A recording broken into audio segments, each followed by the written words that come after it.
ನಾವೆಲ್ಲ ಚಿಕ್ಕವರಿರುವಾಗ ಅಂಗಡಿಗಳಲ್ಲಿ ಒಂದು ಪುಟ್ಟ ಸ್ವೀಟ್ ಸಿಗ್ತಾಯಿತ್ತು. ಯಾವುದೇ ಡ್ರೈ ಫ್ರೂಟ್ಸ್ ಇಲ್ಲ, ಕ್ರೀಮ್ ಇಲ್ಲ.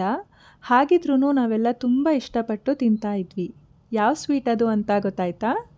ಹಾಯ್ ಫ್ರೆಂಡ್ಸ್, ನಮಸ್ಕಾರ. Welcome to my channel. ಎಲ್ಲರೂ ಹೇಗಿದ್ದೀರಾ?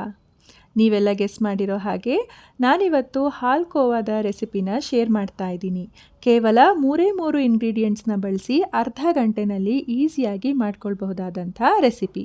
ಬನ್ನಿ, ಹಾಗಿದ್ರೆ ಹೇಗೆ ಮಾಡೋದು ಅಂತ ನೋಡೋಣ. ನಾನಿಲ್ಲಿ 1 ಕಪ್ ಮೈದಾ ಹಿಟ್ಟನ್ನು ತಗೊಂಡಿದ್ದೀನಿ. ನೀವು ಯಾವ ಕಪ್ನಲ್ಲಿ ಮೆಷರ್ಮೆಂಟ್ ತಗೋತೀರಾ ಅದೇ ಕಪ್ನಲ್ಲಿ 3/4 ಕಪ್ ಸಕ್ಕರೆ ಪುಡಿ.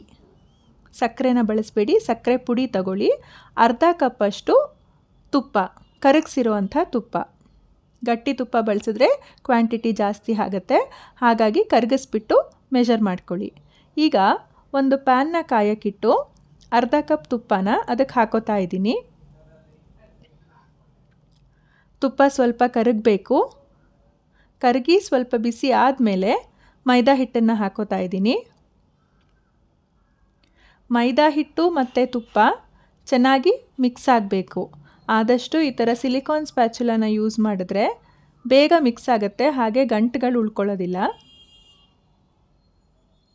ಒಂದು ಗಂಟಿಲ್ದಲೇ ಇರೋ ಹಾಗೆ ತುಪ್ಪ ಮತ್ತು ಮೈದಾ ಹಿಟ್ಟನ್ನು ಮಿಕ್ಸ್ ಮಾಡ್ಕೋತಾ ಇದ್ದೀನಿ. ಲೋ ಫ್ಲೇಮಲ್ಲಿಟ್ಟು ಹುರಿತಾ ಇರಬೇಕು. ಸೊ ನೋಡಿ, ಈಗ ತುಪ್ಪ ಮತ್ತು ಮೈದಾ ಮಿಕ್ಸ್ ಆಗಿ ಈ ಥರ ಮಿಕ್ಸ್ಚರ್ ರೆಡಿಯಾಗಿದೆ. ಸೊ ಅದನ್ನು ಸ್ಟವ್ ಸಿಮ್ಮರಲ್ಲಿ ಇಟ್ಕೊಂಡು ಕಂಟಿನ್ಯೂಯಸ್ ಆಗಿ ಕೈ ಬಿಡ್ದಲೇ ಇರೋ ಹಾಗೆ ಹುರಿತಾನೇ ಇರಬೇಕು. ಹೈ ಫ್ಲೇಮಲ್ಲಿ ಇಟ್ಕೊಂಡ್ರೆ ಸೀದೋಗುತ್ತೆ. ಹುರಿತಾ ಈ ಥರ ಕೆನೆ ಥರ ಟೆಕ್ಸ್ಚರ್ ಬರುತ್ತೆ.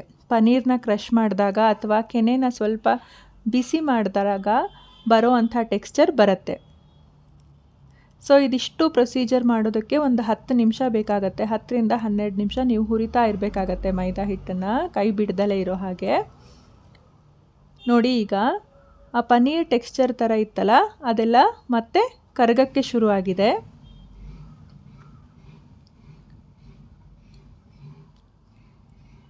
ಕರಗ್ತಾ ನೋಡಿ ಲಿಕ್ವಿಡಿ ಫಾರ್ಮಿಗೆ ಬಂದಿದೆ. ಸೊ ಗೂಡ್ ಆಗ್ತಾ ತಳ ಬಿಡ್ತಾ ಇದೆ. ಹುರಿತಾನೇ ಇರಬೇಕು. ನಾವು ಹಾಲ್ಕೋವನ ಕಟ್ ಮಾಡಿದಾಗ ಅದರದ್ದು ಒಂಥರ ಪರಿಮಳ ಬರುತ್ತೆ ನೋಡಿ, ಆ ಥರ ವಾಸನೆ ಬರೋವರೆಗೂ ನಾವೀ ಮಿಕ್ಸ್ಚರ್ನ ಹುರ್ಕೋತಾನೇ ಇರಬೇಕು. ನೋಡಿ, ಈ ಥರ ಇನ್ನೂ ನೀರಾಗಿ ಮತ್ತೆ ಗಟ್ಟಿ ಆಗಕ್ಕೆ ಶುರುವಾಗಿದೆ. ಕಲರ್ ಕೂಡ ಚೇಂಜ್ ಆಗ್ತಾ ಇದೆ. ಹುರಿತಾ ವಾಸನೆಯಲ್ಲೇ ನಮಗೆ ಗೊತ್ತಾಗ್ಬಿಡತ್ತೆ ಹಿಟ್ಟು ರೆಡಿ ಆಗಿದೆ ಅಂತ. ಸೊ ಈಗ ಗಟ್ಟಿ ಆಗ್ತಾ ಬರ್ತಾ ಇದೆ. ಈಗ ಸ್ಟವ್ ಆಫ್ ಮಾಡಿಬಿಡ್ತೀನಿ. ಈಗ ಈ ಮಿಶ್ರಣನ ಒಂದು ತಟ್ಟೆಗೆ ಟ್ರಾನ್ಸ್ಫರ್ ಮಾಡ್ಕೋತಾ ಇದ್ದೀನಿ.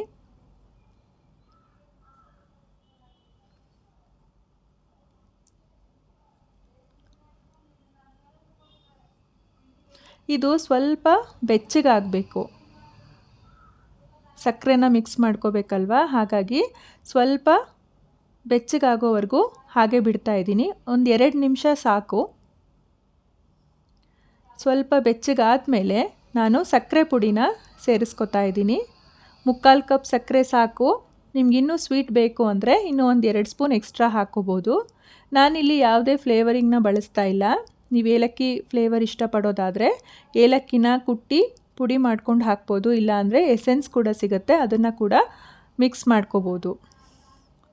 ಸಕ್ಕರೆ ಮತ್ತು ಮೈದಾ ಮಿಕ್ಸ್ಚರ್ನ ಚೆನ್ನಾಗಿ ಮಿಕ್ಸ್ ಮಾಡ್ಕೋಬೇಕು. ನಾದಬಾರ್ದು. ಹೀಗೆ ಪುಡಿ ಮಾಡ್ತಾ ಮಿಕ್ಸ್ ಮಾಡಿದ್ರೆ ಸಾಫ್ಟ್ ಆ್ಯಂಡ್ ಸಿಲ್ಕಿ ಆಗಿರೋ ಅಂಥ ಒಂದು ಡೋ ರೆಡಿ ಆಗುತ್ತೆ. ನೋಡಿ, ಮೈದಾ ಮಿಕ್ಸ್ಚರ್ ಗಟ್ಟಿಯಾಗಿದೆ. ಸಾಫ್ಟಾಗಿ ಶೈನಿ ಆಗಿರೋವಂಥ ಒಂದು ಡೋ ರೆಡಿಯಾಗಿದೆ. ಈಗ ಒಂದು ತಟ್ಟೆಗೆ ಬಟರ್ ಪೇಪರ್ ಹಾಕಿ ನಾನು ಈ ಹಿಟ್ಟನ್ನು ಅದಕ್ಕೆ ಹಾಕೋತಾ ಇದ್ದೀನಿ.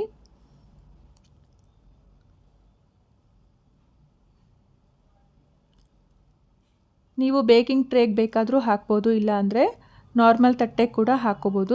ಎಷ್ಟು ಡೆಪ್ತ್ ಬೇಕು ಅದನ್ನು ನೋಡಿಕೊಂಡು ಟ್ರಾನ್ಸ್ಫರ್ ಮಾಡ್ಕೊಳ್ಳಿ. ಸರ್ಫೇಸ್ನೆಲ್ಲ ಸ್ವಲ್ಪ ಸಾಫ್ಟ್ ಮಾಡಿ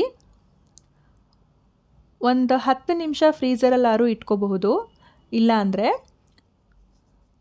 2 ಗಂಟೆ, 1.5 ಇಂದ 2 ಗಂಟೆ ನೀವು ನಾರ್ಮಲ್ ಟೆಂಪ್ರೇಚರಲ್ಲಿ ಇಟ್ಟರೂ ಸಾಕು.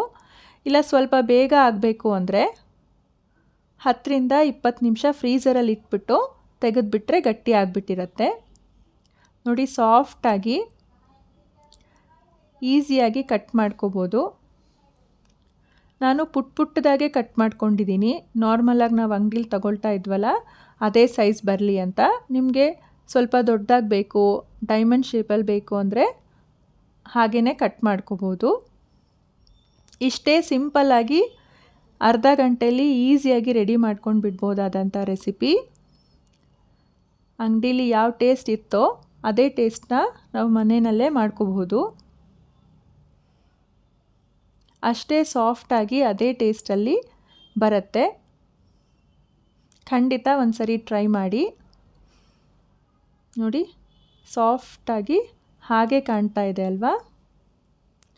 ಸೊ ಇದಾಗಿತ್ತು ಇವತ್ತಿನ ನನ್ನ ಹಾಲ್ಕೋವಾ ರೆಸಿಪಿ. ವಿಡಿಯೋ ನಿಮ್ಮೆಲ್ರಿಗೂ ಇಷ್ಟ ಆಗಿದೆ ಅಂತ ಅಂದ್ಕೊಳ್ತಾ ಇದ್ದೀನಿ. ವಿಡಿಯೋ ಇಷ್ಟವಾಗಿದ್ದಲ್ಲಿ ಲೈಕ್ ಮಾಡಿ, ಫ್ರೆಂಡ್ಸ್ ಆ್ಯಂಡ್ ಫ್ಯಾಮಿಲಿ ಜೊತೆಗೆ ಶೇರ್ ಮಾಡಿ, ಹಾಗೆ ನನ್ನ ಚಾನಲ್ನ ಸಬ್ಸ್ಕ್ರೈಬ್ ಮಾಡ್ಕೊಳ್ಳೋದನ್ನು ಮರಿಬೇಡಿ. ಇನ್ನಷ್ಟು ಇಂಟ್ರೆಸ್ಟಿಂಗ್ ಆಗಿರುವಂಥ ವಿಡಿಯೋದೊಂದಿಗೆ ಮತ್ತೆ ಸಿಗ್ತೀನಿ. Thank you for watching. See you.